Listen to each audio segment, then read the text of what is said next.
What is up, guys? Today we're going to be looking at the Franco.Kernel and the Franco.Kernel Updater app and covering all the features of that. What is a kernel, you may ask?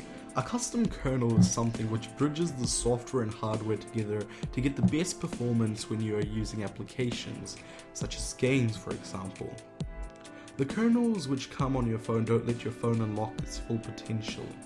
Also, kernels are basically everything is done through a kernel, such as simple functions as turning the brightness up or even placing a phone call.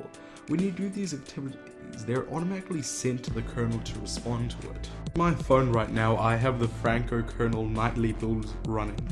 The cherry on top for this kernel is an application from the Play Store which is called the Franco.Kernel Updater app. This application comes in two versions, a free version and a paid version. The free version has less features than the paid version. The Franco.Kernel application is very well built as it's very minimal and you can choose a lot of options.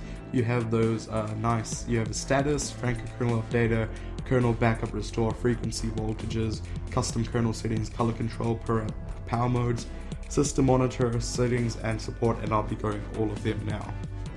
Going to your status indicator, it says your kernel version, CPU type, maximum CPU frequency, minimum CPU frequency, the current governor, CPU temperature, I/O scheduler, your color profile, and your TPC congestion algorithm. The Franco.Kernel Updater tab shows us our installed version of the Franco.Kernel. We have 3.4.0 running. Our nightly version is number 174. The latest stable version available is not available, and the latest nightly is 174, which we have running. Also, you can download the latest stable kernel and download the latest nightly kernel right from here. Here in the kernel backup and restore tab, we can back up our kernel image so we can get back to it from where it was backed up from, and also you can restore from here, so it's a very nice feature included inside this application. Here in the frequency voltages tab, you can choose the set CPU settings on boot. So when you have a clock CPU frequency, it'll always change it when it's booted. And also for the governor control, when you're booting your phone, you don't have to change it every time inside the application. It'll be automatically done. Also, moving down, you can set your maximum CPU frequency. So click on here, that's the frequencies you can set it. It's not overclocked, but you can get other kernels which are, but I prefer this one. It provides more options inside the application, so you get all those frequencies, your maximum, so you can save battery as well. Going back, you get your minimum CPU frequency, so if you want it always at minimum is the max, you can do that.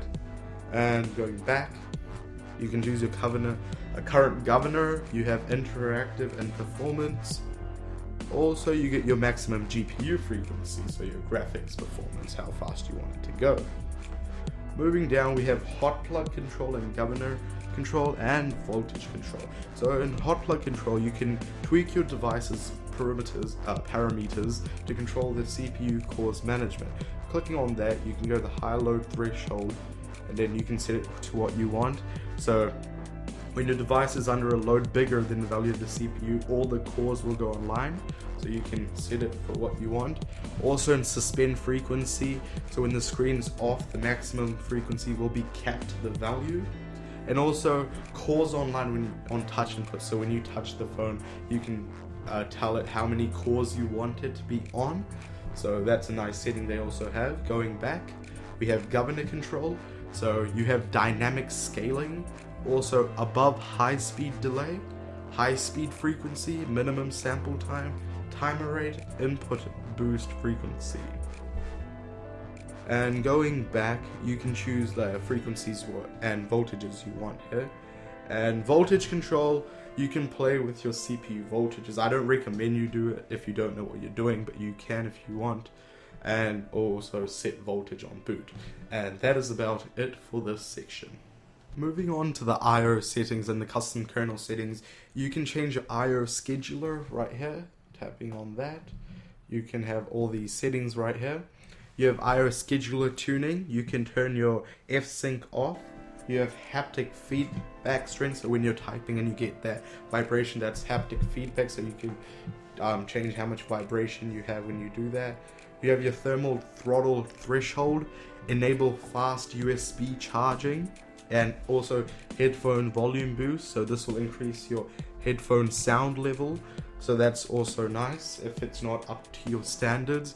You have headset gain, TPC congestion avoidance algorithm, and you can turn your logger off and turn events logging off. And that's it for this section of this application. Moving on to color control, you can choose your screen color tuning for your IPS screen color correction. You have the screen gamma settings. You can save your color profile and load your color profile. So going on to screen color tuning, you can set what color your phone, like what's better for you. So you can set it to more bluish, set it to more green or red, whatever your preference is. It's also nice, you can choose from there. Moving on to gamma settings, you can choose your recommended values for rich colors and deep blacks. Thanks to obscenity, you have missed gamma settings, so you can choose your brightness and saturation, how you want it, your choice. And you can play around with this kernel, so it's very nice that they have included this inside their application. In this application, you also have per app power modes, so you can set the CPU for what you want per each application. So it's very nice, and it's something you can customize your own. So if you want an application to run on a maximum CPU frequency such as game, but if you're in an application which doesn't need that much power, and if it's taking too much power, you can set it down. It's also nice, and you can choose all of those settings right there. And you have default system mode and all existing per app modes. And that's it for this section. Moving on to the system monitor. This is the light version, but you can buy the paid version. You have a nice hollow type look at your CPUs, in which they're using my CPU, my fourth CPU is usually offline. Moving on, you can see how much RAM is being used at all the times. Swiping, you get the disk I/O, the read and write speed and the usage, your network, receive and send speed. It's also nice. You can see your top applications which you use going down. You can see all of that. You also have a CPU frequencies, see if it's in deep sleep or what's it on usually. It's so beautiful and it's very minimal and aesthetically pleasing. You can see here what frequencies it's been using the most. My one's been using 384 megahertz and it's usually in deep sleep. Moving there, you can see your battery and your usage of that, and it's presented in a very well way. It's very nice. You can see your temperature and how much it's been gone up to, and that's about it for this section. Moving on to the settings side of things, you have clear app starter, so everything's back to normal. And one thing I really like about this, you can personalize this application. You have nice things like stock hollow, dark hollow, blue, green, red, orange. If you change the blue, it's in a blue hollow theme now. It looks very nice, in which either theme you can choose it in, and more applications should actually build this in. It's very nice. You have automatic flashing, so this option, the device will automatically reboot after downloading the new kernel, and automatic data clearing, update service refresh rate, and your custom download path. And last but not least, you have your support, so you can support the developers behind this and go into Google Plus community and check it out. And yeah guys, been it for this. You guys should totally download this kernel, as I made a video on it just showing how you can install it on your device, and make sure to download the application and support this community. It'll be a real help to them. And also thank you guys for watching this video. As always, please like, rate and subscribe, and I'll see you guys in my next video. Goodbye.